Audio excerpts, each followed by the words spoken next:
เดี๋ยววันนี้เราจะไปเล่นทัวร์นาเมนต์บายอิน360ครับการันตี 40,000 แต่วันนี้เนี่ยต้องเดินทางไปที่แมริแลนด์ไลฟ์ครับขับไปอีกชั่วโมงนึงแล้วก็ตอนนี้เนี่ยหิมะตกครับตกเรื่อยๆเลยแล้วเดี๋ยวเราเคลียร์รถเสร็จเราก็เดินทางกันเลยครับผมโอเคครับคราวนี้เราเข้ามาที่ทัวร์นาเมนต์ครับทัวร์นาเมนต์นี้เป็นบัลตี้ทัวร์นาเมนต์นะครับถ้าเราบัสเพลเยอร์ได้คนใดคนหนึ่งเนี่ยเราจะได้บัลตี้มา100เหรียญครับผมเข้าไปที่บลาย300 500กันเลยครับแฮนด์แรกครับ Early Position Call มาเราอยู่ที่ Middle Position มีแจ็คกับ10 Off Suit นะครับผมคิดว่าผู้เล่นที่อยู่ Early เนี่ยน่าจะเป็นผู้เล่นที่เล่นค่อนข้างตรงไปตรงมาครับเราอยากจะเล่นกับเขาแค่2คนครับโอเพ่นไปที่ 2,200 ครับแต่ว่ามี Big Blind Call มาครับแล้วคนที่อยู่ Early Position 4 ไปครับผมฟลอปมาเป็น398 Rainbow ครับเขาเช็คมาตรงนี้เนี่ยเราฟลอป Open End นะครับแต่ว่าตอนนี้ยังไงเราก็ยังมีแค่แจ็คไฮนะครับก็อยากจะชนะพอร์ตตรงนี้เลยครับเบ็ดไปที่ 2,200 ครับเขาคิดไม่นาน4ครับผมไปกันต่อครับแฮนด์ต่อไปครับ Early Position ครับคนเดิมเลยครับพอมาอีกแล้วครับเรามีคู่8อยู่ที่ Middle Position ครับเหมือนเดิมครับ Open ไปที่ 2,200 คราวนี้ครับมี High Jack ตวีเบ็ดมาที่ 7,200 ครับคราวนี้อยู่ดีๆครับ Cut Off ครับโคคอมาด้วยครับโฟกลับมาถึงเราคราวนี้เนี่ยจริงๆผมคิดว่าผมไม่น่าจะมีเบสแฮนตรงเนี้ยแต่ว่าพอมีคัตออฟคอมาด้วยเนี่ยผมก็คิดว่าเฮ้ยเราน่าจะมีลุ้นฟับเซตแล้วก็อาจจะมีเบสแฮนได้ครับแต่ว่าเปอร์เซ็นต์ก็น้อยมากๆครับผมก็เลยตัดสินใจคอไปครับฟลับมาเป็น964เรนโบว์ครับผมเช็คไฮแจ็คเช็คแล้วก็คัตออฟเช็คครับผมเทิร์นมาเป็น7หัวใจครับมันเป็นแบ็กดอร์ฟลัชเข้าด้วยแล้วตรงนี้เนี่ยเรามี Open End Straight Draw แล้วนะครับแล้วก็พอผมเห็น2คนเช็คเนี่ยผมก็คิดว่าทั้ง2คนเนี่ยมีสิทธิ์ที่อาจจะมี Ace High ทั้งคู่ก็ได้ครับก็เลยตัดสินใจที่จะเบ็ดไปที่ 6,000 ครับผมคิดว่าถ้าเขาไม่มีคู่ในมือเนี่ยเขาน่าจะโฟให้เราครับคราวนี้ Hijack โฟครับแต่ว่า Cut Off ครับคอมาครับผม River มาเป็น King หัวใจครับคราวนี้ก็ทั้งหัวใจเข้าแล้วเราก็คิดว่าเขามี Ace King แล้ว King ก็มาอีกนะครับก็เลยเช็คครับผมแล้วเขาก็เช็คแบ็กโชว์คู่แจ็คมาครับก็โดนไหมครับพอร์ตนี้ขยับไปที่บาย300 600ครับเรามีควีน8อยู่ที่ไฮแจ็คครับโอเพ่นไปที่ 1,400 มีบัตเทิลคอมาครับคราวนี้พอบัตเทิลคอมาเนี่ยผมคิดว่าเลนจ์ที่เขาคอเนี่ยน่าจะเป็นเลนจ์ที่ค่อนข้างไทครับคราวนี้ฟลอปมาเป็นคิงแจ็ค4 2ไดมอนด์ครับคือถ้ามันเป็นฟลอปที่ไม่ใช่คิงไฮหรือเอสไฮเนี่ยผมคิดว่าพอมีบัตเทิลคอมาผมจะเช็คนะครับแต่ว่าพอมันเป็นฟลอปนี้เนี่ยผมคิดว่าเราน่าจะพอบลัฟได้ครับเบ็ดไปเบาๆครับ 1,100 แล้วเขาก็โฟครับผมไปกันต่อครับเรามีเอสแจ็คอยู่ที่บัตเทิลโอเพ่นไปที่ 1,500 ครับมี small buy แล้วก็ big buy คอมาครับฟลอปมาเป็น10 king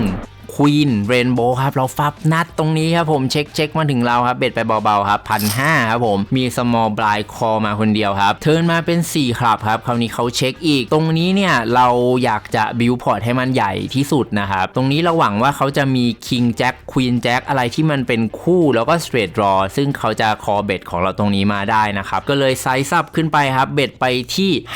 5,500 แล้วเขาก็บ่นครับว่าโหทำไมเบ็ดแพงจังแล้วเขาก็โฟโชว์คู่แจ็คมานะครับซึ่งถ้าเรารู้ว่าเขามีคู่แจ็คเราก็จะไม่เบ็ดเยอะขนาดนี้นะครับแล้วผู้เล่นคนนี้เขาโชว์ให้ผมดูหลายแฮนด์แล้วนะครับผมก็เลยตัดสินใจแฮนด์นี้แบบเฟรนลี่กับเขาบ้างนะครับก็เลยโชว์เอสแจ็คไปให้เขาดูครับคราวนี้แฮนด์ต่อไปครับบัตเทิลคอมาบัตเทิลคือคนที่ผมบอกว่าเขาเล่นค่อนข้างจะตรงไปตรงมานะครับ small buy call ครับเราอยู่ที่ big blind มีเอส8ขับนะครับก็คิดว่าตรงนี้เราน่าจะเบ็ดไปแล้วก็ถ้ากินตรงนี้เลยก็ไม่มีปัญหาครับเบ็ดไปที่ 3,000 ครับผมสรุปมีคนที่อยู่บัตเทิลคอมาคนเดียวครับฟลับมาเป็น446 Rainbow นะครับมีขับใบหนึ่งซึ่งผมคิดว่าก็ยังเป็นฟลับที่เซฟอยู่ครับตรงนี้เรามีสิทธิ์ที่จะมีเบสแฮนด์ครับผมเราเบ็ดไปที่ 2,000 ครับบัตเทิลครับคิดไม่นานครับผมเรสกลับมาที่ 7,000 ครับผมก็งงเลยเฮ้ยเขาจะเรสด้วยอะไรได้บ้างนะครับจริงๆเปอร์เซ็นต์ตรงนี้เนี่ยที่แบบอาจจะเรสได้ก็อาจจะเป็นแบบพวกคู่5คู่7ที่แบบริมคอมาแต่ว่าผมก็คิดว่าอาจจะเป็นพวกบลัฟก็ได้อาจจะบลัฟด้วยเอสไฮเขาอาจจะริมคอมาด้วยพวกแบบเอส5ออฟหรืออะไรที่มันแบบว่าเขาคิดว่าเขาอาจจะมีเบสแฮนด์แล้วเขาก็เลสมานะครับก็เลยตรงนี้เนี่ยยังไม่โฟครับคอไปก่อนครับเทิร์นมาเป็น6ครับผมเช็คอีกคราวนี้เขาออินครับมีผม cover ตรงนี้เราจะชนะได้บางแฮนด์ครับคือเขาอาจจะเอาพวกคู่3หรือคู่2 แจมออินมาก็ได้และถ้าเขามีเอสไฮเราก็จะช็อปกับเขาแล้วเราก็หวังว่าเขาจะไม่มีพวกโอเวอร์แพร์อะไรพวกนี้ซึ่งผมคิดว่าพวกโอเวอร์แพร์น่าจะโอเ n นพรีฟับมากกว่านะครับก็เลยตัดสินใจที่จะคอไปครับคราวนี้เขาโชว์คู่ควีนมาครับผมแบบงงเลยเพราะว่าคู่ควีนน่าจะโอเ n นพรีฟับตรงบัตเทิลนะครับแล้วก็ในจังหวะที่ผมเลสกลับไปตรงพรีฟับเขาก็แค่คอมาเฉยๆอีกนะครับแฮนด์นี้ก็เป็นแฮนด์ที่ค่อนข้างจะไม่ค่อยเจอบ่อยครับวิธีการที่คนเล่นแบบนี้มาครั้งหน้าก็ต้องระวังสถานการณ์แบบนี้แหละครับเพราะว่าบนโป๊กเกอร์เนี่ยอะไรมันก็เกิดขึ้นได้ครับเขาจะมีอะไรก็ได้ครับผมริเวอร์มาเป็น9ครับผมเราก็รีบายครับกลับเข้าไปใหม่ครับผมจากบาย400-800ไปถึง500พันเนี่ยเราไม่มีอะไรเท่าไหร่นะครับเราก็เบรกครับเรากลับมาที่บาย600 1,200ครับเราก็ปั้นสแต็กขึ้นมาได้อยู่ที่ประมาณ 43,000 นะครับอยู่ที่บัตเทิลมีคิงแจ็คออฟสูตรครับโอเปนไปที่ 2,500 ครับมี small blind คอมาครับผมฟลัปมาเป็น3 4 10เรนโบว์ครับเขาเช็คมาตรงนี้ผมคิดว่าเราอาจจะซีเบตก็ได้นะครับแต่ผมคิดว่าตรงนี้ 2 over ของเราเนี่ยพอที่จะเช็คแบ็กได้แล้วเราก็อาจจะมีเบสแฮนด์ไว้คิงไฮได้เหมือนกันครับเทิร์นมาเป็น3ครับเช็คเราก็เช็คแบ็กอีกครับริเวอร์มาเป็นแจ็คครับผมเขาเบตมาที่ 3,000 ครับผมคิดว่าเขาอาจจะเบตมาด้วย10ก็ได้หรือว่าอาจจะบลัฟก็ได้นะครับหรือว่าอาจจะเป็นพวกคู่กลางๆอะไรพวกนี้ก็ได้ซึ่งเราน่าจะยังพอหาแวลูได้เราน่าจะมีเบสแฮนด์ชัวร์นะครับตรงนี้ก็เลยเรสกลับไปที่ 8,000 ครับเขา snap 4ครับผมไปกันต่อครับ button all in มาที่ 11,000 ครับเราอยู่ที่ small blind ครับมีเอส5หัวใจซึ่งเราเนี่ยน่าจะนำแฮนด์หลายๆแฮนด์ของเขาได้เลยนะครับอาจจะเป็นแบบพวก king jack queen jack อะไรพวกนี้ก็ได้ครับแล้วก็ถึงเขาจะมีคู่ในมือเราก็ไม่ได้ตามเยอะนะครับผมตัดสินใจที่จะตวีเบตไปที่ 25,000 ครับ isolate big blind เพราะว่าเราต้องการ heads up เพื่อ bounty ครับผมเขาโชว์เอสกับ7 off สูตรมาครับฟลัปมาเป็นเอส5-8โอ้โหมี5มาให้เรานะครับเทิร์นแจ็คริเวอร์6ครับผมเราได้บัลตี้มา1คนครับแฮนด์ต่อไปครับบลายเป็น700,400ทุกคนโฟมาถึง small blind ครับ small blind open มาที่ 4,000 เราอยู่ที่ big blind นะครับมีคิงกับ7 off สูตรครับคือแฮนด์นี้เนี่ยคือถ้ามันเป็นแฮนด์พวกคิง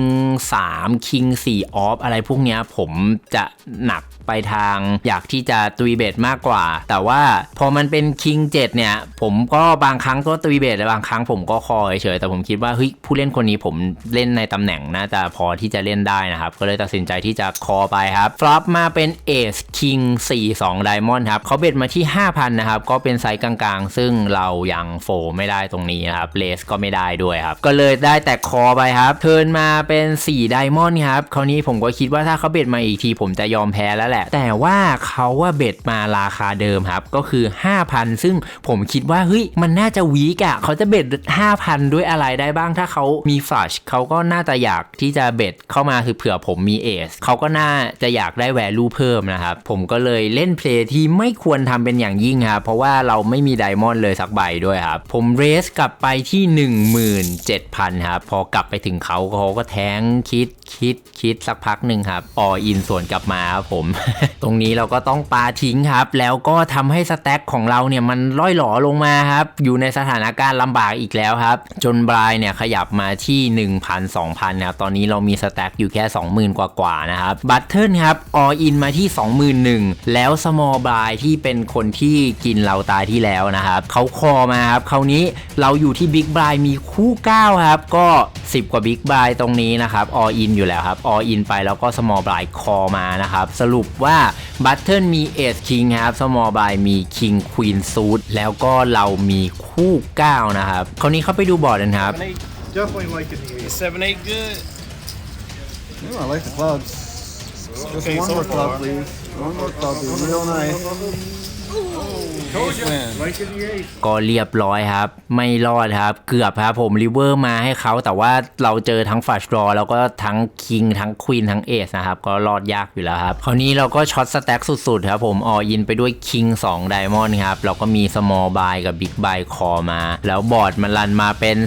10-13มี3ไดมอนด์แล้วก็เทิร์น4ไดมอนด์ริเวอร์เป็น6ไดมอนด์นะครับแล้วก็ทริปเปิลอัพมาตรงนี้ก็พอมีชิปเพิ่มขึ้นมาแต่ก็ยังช็อตอยู่ครับแฮนด์ต่อไป ติดๆเลยครับเรามีคู่ 7 อยู่ที่ middle position นะครับ all in ไปที่ 17,000 แล้วก็มี small buy call มานะครับ small buy ก็ไพ่ไม่ค่อยดีมากครับผมมีแค่คู่เอสครับ Peter for one, Peter for one. Yeah. Wait, 4, 5.